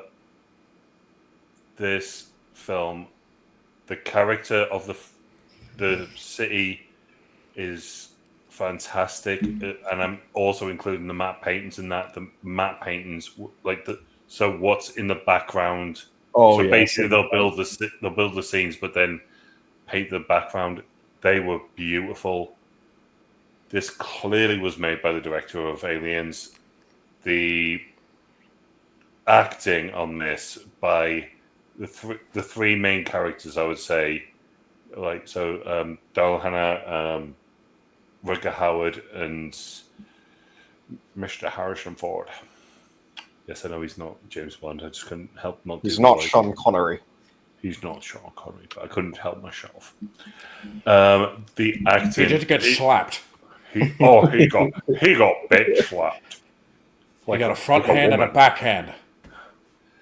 The Rutger Howard, yes, it is up there with Alan Rickman. I think he's supposed to be seen as, to the average moviegoer who doesn't give a shit about how are we viewing this and how are we analyzing this. Like, he's the bad guy because he does all this bad stuff. They're not analyzing it like we are analyzing it. So he's the bad guy, and he's delicious. He is deliciously evil in this one. I think that's exactly what I said about Rickman. But he is justified. But I do not know how this guy did not become a bigger star after this. This should have been just his show. So why do you think you can play this role? Here you go. So it's called Blade Runner. I don't know. Well, I mean, if you can put on a great performance, but if you don't do more than one. I mean, and I don't know much about Rutger Hauer's career, but if I've you seen him in a few things. there's Yeah, do any of them even come close to as good as this performance? Well, there's your answer right there. but I'm They were surprised. like, I saw Blade Runner do that, and then he does something, not Dude, like, as. he played a blind ninja in one film. Like the first film I saw him in, way before this, he was a blind ninja. Yeah. It was like a Vietnam veteran. There you go, veteran. The cinematography. I don't think anyone's mentioned. We've said about It's Ridley Scott, baby. Yeah, it is fucking phenomenal. Like what the fuck am I talking about? The cinematography is getting an absolute Meltzer rating on this. This is an 11 out of 10. The cinematography on this is fucking fantastic. Obviously, it looks dated because nothing is crisp and clear, but it looks real. And I'm sure that is a lot of miniatures that have been used in this, and it makes it look real. I absolutely love that about this film. A lot of weirdos in this film. That's going to add to the Muppet rating. But yeah, solid 9.5. And also the story, the character arcs that everyone has to go through. Because everyone is going through a character arc. There's not one main character. And I say main, I don't mean I think it's called Berg, the cop, who's like, "Hey, have a drink for me later." After he's arrested him to get him into becoming a Blade Runner again. Don't mean that. I mean the main characters, the Devil O'Hanlon, the Rutger Hauer. Oh, Brian. Yeah, Brian. Beg your pardon. Thank you. I was like, They who all the have fuck is Berg? Berg. Is that somebody Berg. Mel Gibson's after? Oh. No, Berg. He's one of the guys off Aliens. So maybe that was Psycho Centimach or whatever the fuck that word is. I think Craig didn't pick up on that. Yeah, you're probably right. I don't think I did either. Yeah, I figured it was something to do with Mel Gibson and Englishman or something. No, not Englishman. Anyway, let's continue. Anyway, yeah. Something to do with syphilis. I don't know. Brian just says things.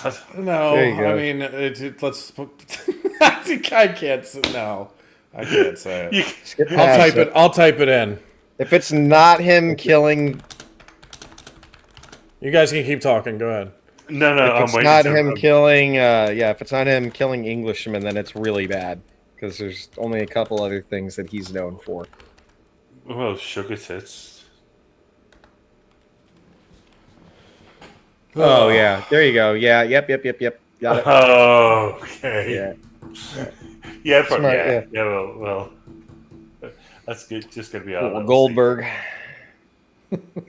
Like all the all the good American Catholic priests. That will just be our little secret. Yeah. What's your Muppet rating? Did you give it a number? Gonna give it a 3. Okay. And I've got one reason that I wanted to bring up, and this is getting a Muppet rating on its own. So you've got flying cars. It's got to be some scientific thing that he has a problem with. You've got these sort of floating blimps, but they're not blimps. It looks like Final Fantasy VII, and it's got this big billboard of some Chinese woman selling something. Yeah. He is reading a newspaper. Fucking every other scene in this film. Who the fuck is buying newspapers in this technological day and age? Yeah, I mean, he's in a nightclub. I'm not gonna. I won't argue that. He's in a nightclub, and he is and this is point number 2. Surrounded by people who look like they were just kicked through a costume design factory.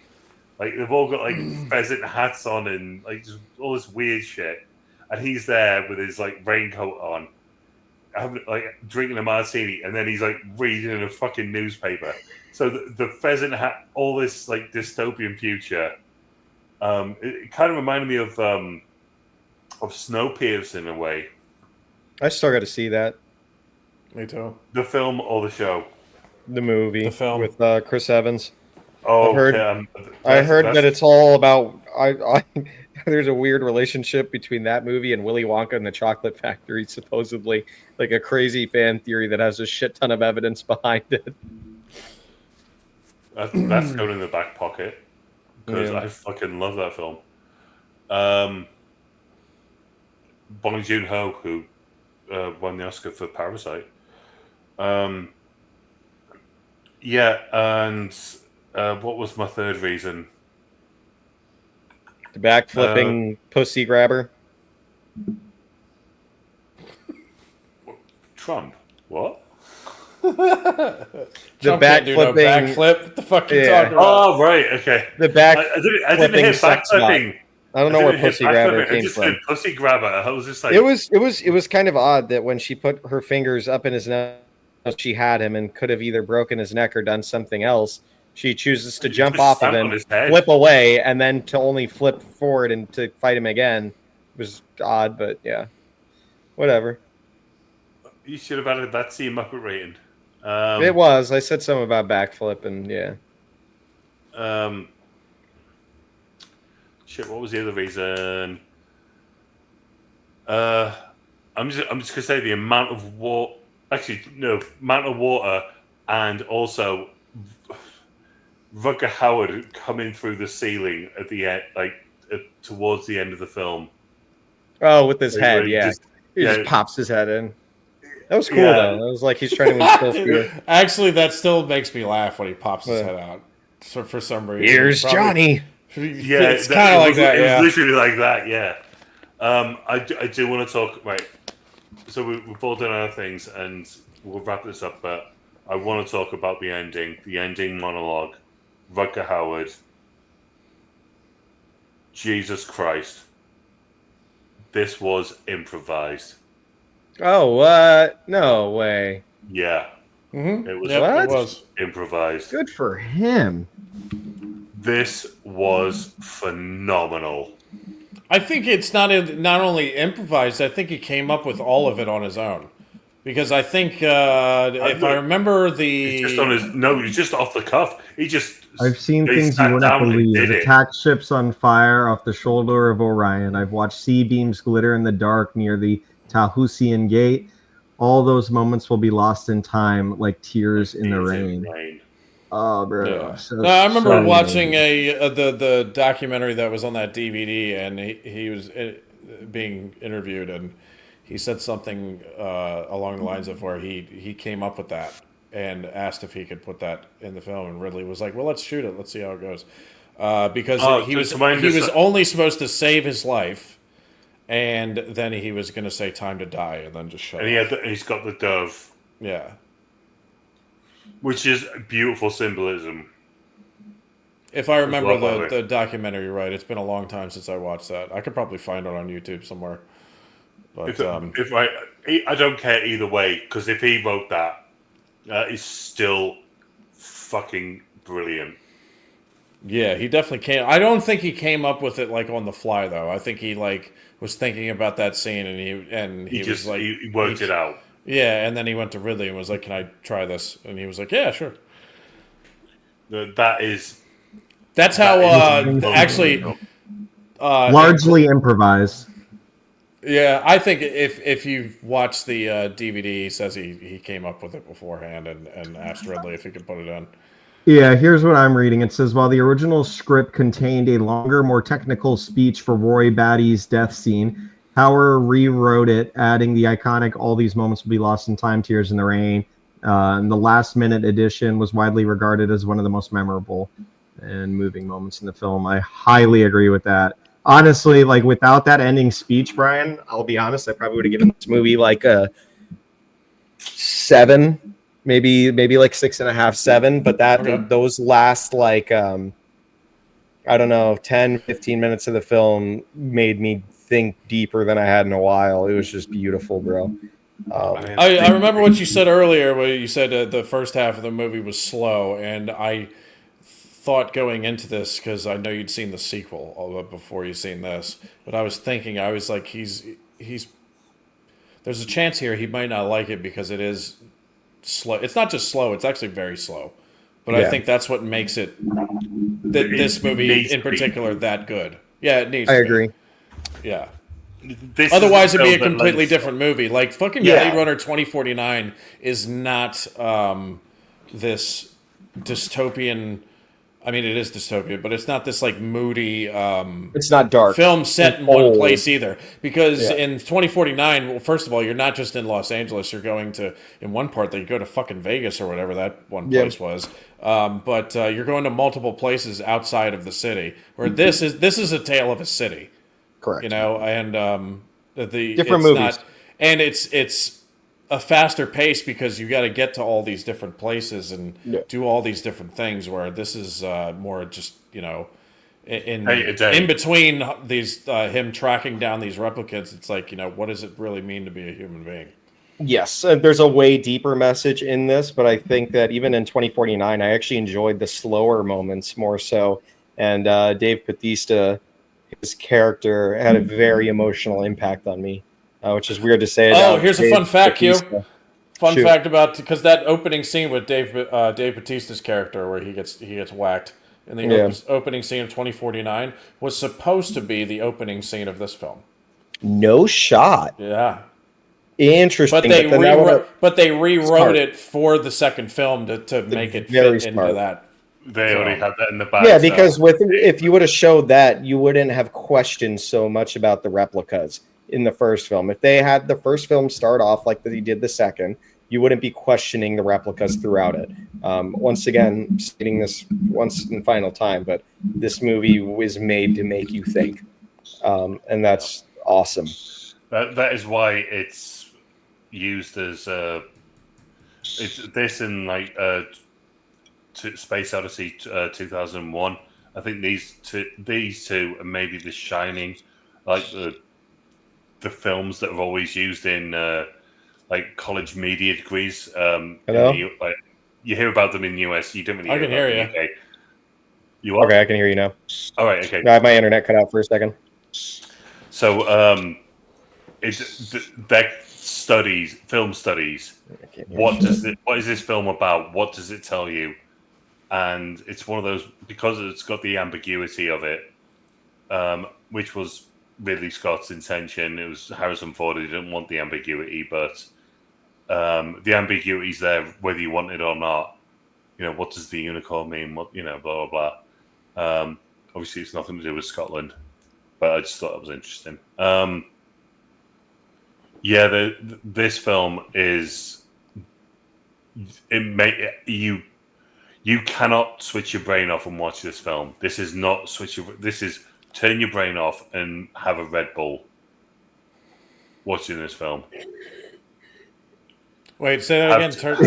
That didn't sound right. So did you say turn your brain off and have a Red Bull? Yeah. No, turn your brain on and have a Red Bull. Okay, you did say off. You said off.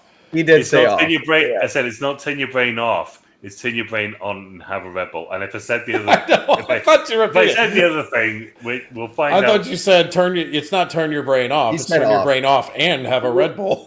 No, turn your brain on. He said this is a movie that you can't turn your brain off for. And then his very next sentence was, this is a movie that you turn your brain off and then you have a Red Bull. Yeah, that's what I thought too.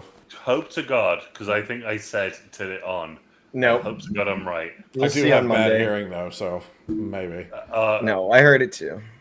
It's 5:15 in the morning here, so. Should we wrap it up, gentlemen? I always use the time as an excuse. Well, before we get out of here, anybody got a favorite scene? Mine. The ending. Mine's the ending, but also the music. But by far, in terms of dialogue, and the scene that most impressed me was that whole last 10-15 minutes where the movie turned into more of a horror film with even some body horror. Ridley Scott bringing some alien creepiness to the mix with shoving the nail through the hand to fix whatever he needed to fix with his grip.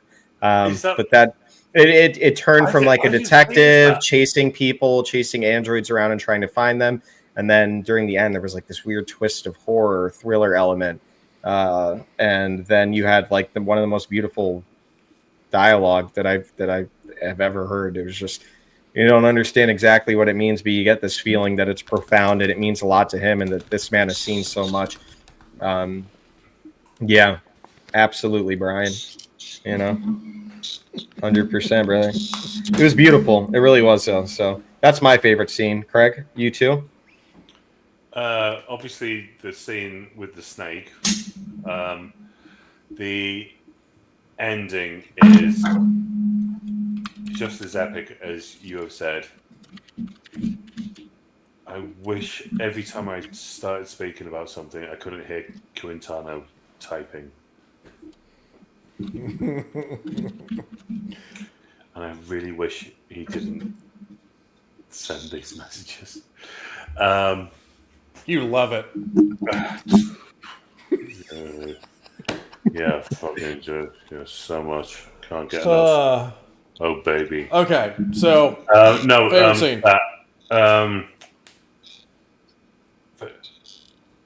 Do you know what? I think it's just before he gets the noodles. It's just the first down shot where you just get the scope of the city. The opening shot. He's reading the paper, but then Oh, he it's uses gorgeous the paper opening over shot. his head, and it cascades down, and you've got like this like neon dragon to show that it. Oh, by the way, this is a noodle place, and he goes to get his noodles before he's arrested. And he gets taken to Brian's. Yeah, I just wish. I only wish they'd gone. Do you know what? We could get some more light bulbs in here. I know it's an aesthetic, but like you can. So many scenes in this film, you can't see shit. And that might be your monitor, bro. Because I watched this on like a really nice TV, and there wasn't a single shot where I was like I couldn't see. I'm watching it on my TV, but my TV is not that great. I've never watched this, and I've seen this over 100 times, and there's never been once where I'm like, oh, I can't see anything. Something really interesting though is that typically older movies don't do the best on my new TV. It's just a weird thing that happens, but every old Ridley Scott movie, every single old Ridley Scott movie that I've put on this TV, it just looks immaculate. I don't know why. I don't know if it's cameras he shot with, but it's not that. But I mean, like the TV, like some movies that I watch will be like kind of grainy on my new TV. But every Ridley Scott movie just looks gorgeous. Okay, and one of the favorite shot right at the beginning, it's when there's a car coming in and you've got the I'm guessing like sort of power plants, but you've just got these massive flame explosions coming out. Oh yeah. That was cool. The opening shot, right? Yeah, pretty much right at the start of the film. Los Angeles 2019, and then you hear the music kick in, and then the one spinner flies by, and then a lightning bolt goes off. Yeah, I know there were Wookiees in this sequence of that fucking opening shot. Yeah. Let me ask you this: was that original like opening read? Was that in the theatrical or no? Did they use Harrison Ford's inner monologue to kind of read that out to you? You know, when they do the Star Wars thing where they explain like what's been going on in the world, was that in the theatrical or did they just in the opening he's got inner dialogue throughout the entire theatrical cut. I can't imagine that, bro. Right? Yeah, it gets really annoying. And even after like the one that's probably like when it shows up in the theatrical version, the one that's the worst is that beautiful scene with Roy Batty when he dies, the pigeon flies off, and then you see Harrison kind of close his eyes, and then and in the middle of like right after it, the dove flies off, and it's this beautiful thing with the music and all. You just hear Harrison Ford's like inner thoughts, like. And I never knew what he meant when he said to me. It just ruins that's the whole terrible. fucking thing. That's yeah. so bad. No, that would have killed it. Fuck film That studios, would bro. have fucking killed that moment. Yeah. So yeah, this was that aspect of it was a big fight between Ridley and the studio, which kind of I don't understand why probably the fuck ruined the film in the beginning.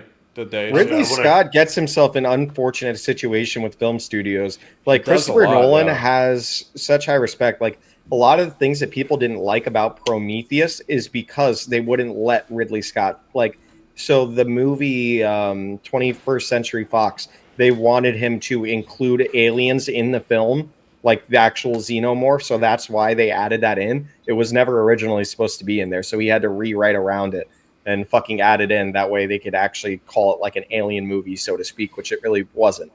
And then they fucked up the second movie too. Intended to be in the alien universe? It is. No, it is 100%. But it wasn't the alien. But without the aliens, I remember hearing him talk about he wanted to explore that ship because in the very first Alien movie, that ship that they find the engineers, the aliens, they never answer that. Yeah, they never in the original Alien, they never answer that question, and in the Alien sequels, they never come back to who was that fucking guy in the ship. Yeah, the engineer. Ridley went back and was like, "All right, let's explore this." And he wanted to do that. He actually created a short film and just released it online, explaining some shit. Literally, had it filmed. Yeah, it's pretty good. Yeah, it's about David and Elizabeth and their journey, after Prometheus ends, and it explains that whole. One scene I want to say because this is so manipulative, but I just thought. Yep, that is just so true to real life. When Chris, so she's brought in Rutger Hauer's character Roy, and they're trying to convince this guy to get them to Tyrell, and she sat herself on up on a table, and Roy's trying to not blackmail him, but coerce him into doing it. And she just wraps her legs and arms around him. So this guy who's got no human affection in his life, he's building toys to have. I just thought that is so manipulatively real. That is, that would work so well. I think she was also trying to keep him captive while Roy was inching towards. I think it was manipulative, but also you're not fucking moving. We're going through with this. As you see in the very next scene when they're going up in the elevator with the whole chest thing, Benjamin is really not about it, but he's being forced to do it. No, but I think the fact that she did that to him and he was like, okay, yeah, I think that was the cherry on the cake. He's the threat is the cake and her doing that and wrapping her arms around him, and I think she gives him a kiss on the cheek or something like that. Mm-hmm. But I just thought, yep, been there, done that. Obviously not in a dystopian future, but just some girl does something like that. Oh yeah. Well, yeah, they're definitely taking advantage of him because he has sympathy for them. Yeah, he's got sympathy, but he's also that lonely that he's that enamored with. Oh my god, I made part of you. She's pretty hot, bro. Let's be real. She's a literal fuckbot. Literally. I do love that. How creepy that fucking place is with all the robotic toys and everything. Oh yeah. That's just the so one. awesome. Okay, I want to stop. You gotta let him finish. Fucking sentence. I'm sorry. Go ahead. The one that it's just basically a guy with a lot of white makeup on. It's not even a prosthetic. White makeup, and it's just him looking around. It's supposed to be one of the toys, and it's what is that? Yeah, I think there's more than one in that. There's 2 or 3 people that are actual people just standing in as toys in that But when place. Yeah, when it cuts to him though, and it just looks like just thick white makeup, and it like clowned up a bit. It's just, yeah, it's creepy.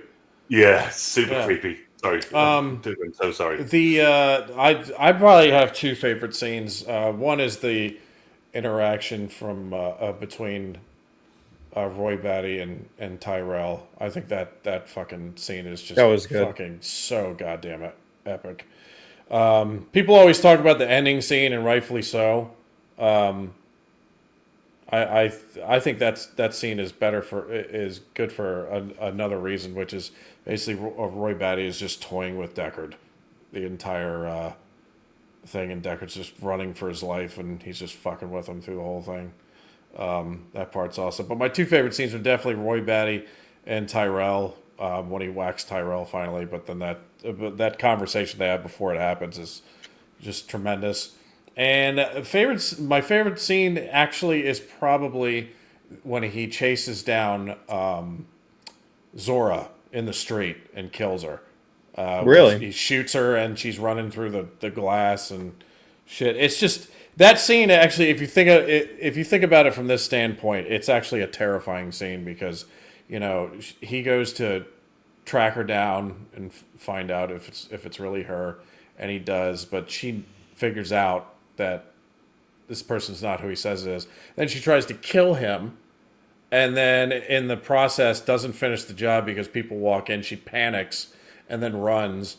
And then from that point on, just the shots of that city, like with all the people walking around, and he's trying to hunt her down in the middle of this fucking crowd is insane in itself. But every time he gets close to her, because there's two different times before finally the third time he whacks her, but he gets close enough to her where he probably could, but there's too many people like directly around her, like less than a foot away, to where he doesn't take the chance. But every time she sees him, that he's terror. like, her face is just pure terror, and there's something about it because this is a fucking replicant, but that they're showing this completely human emotion. It's very startling. That's when you first start to sympathize with them. Yeah, and this happens twice, and then the third time he finally catches her where she's not directly like in front of all these people, and then he whacks her, and she's goes through the windows. But yeah, the look on her face when she's realized, like she thinks like the end is coming in like less than a second, and then she runs off again. Like each time, it's just terrifying to me. Yeah, she gets shot in the shoulder, and then it looks like he's gunning down. It looks like he's gunning down a child when she's looking at him that way. I think that she's scared, hopeless. Go ahead, helpless. That scene where she's shot and like falls through the window, and like all the glass like falls around her. I think that would probably be the second most known shot of this film, except for the ending. I think people know the ending, like him sat in the rain with they don't know the words, but just the rain dripping down his face. But then this one where she goes through the window and she's getting shot, I would probably think that would be the second most famous shot of this film. You sure it's not the tits? Yeah, because no, on a serious note, he's right. It's probably those two scenes and the opening slow shot overhead of the city of Los Angeles. The opening shot is crazy. Yeah, with the sound and all that. And it's just epic. I'll give it to the 2049 though, the sequel. Their opening shot is very good as well. It's so good. You see where they got it from though, Q. Like it's of course it is different, but it's essentially the same. But yeah, that scene always fucking it still makes me feel very uneasy when he just gets really close to her, and then she turns and sees him and just gets utterly terrified because she knows the end is, if the end isn't coming in less than a second, it's coming soon. And his look afterwards, because he's asked, "Did you ever retire a human?" by Rachel, and it looks like you get that feeling. Did he make a mistake? Obviously, he didn't. Is he wondering? yeah, is he wandering? And he just looks just like sort of slightly heartbroken and doesn't know what to do. Well, yeah, it's affecting him. He doesn't want to do that job anymore. He's forced back into it, you know? Yeah. Oh, yeah, he was. That's the other thing with these replicants too. It's like that they're like they feel these emotions, but the difference between them and human beings is essentially these replicants they have the the brains and the language of like the full grown adults that are all around them, but in terms of like handling their emotions, they're like fucking children. They're like they're toddlers, 3 or 4 years old. That's why they're all so weird, and they can't really Like they the don't first understand what's replicant. happening in their head when it comes to emotion. But everything else works, fine. Yeah, so they can communicate, but they can't explain themselves. So they know. So Daryl, Chris knows how to manipulate, but she doesn't understand what is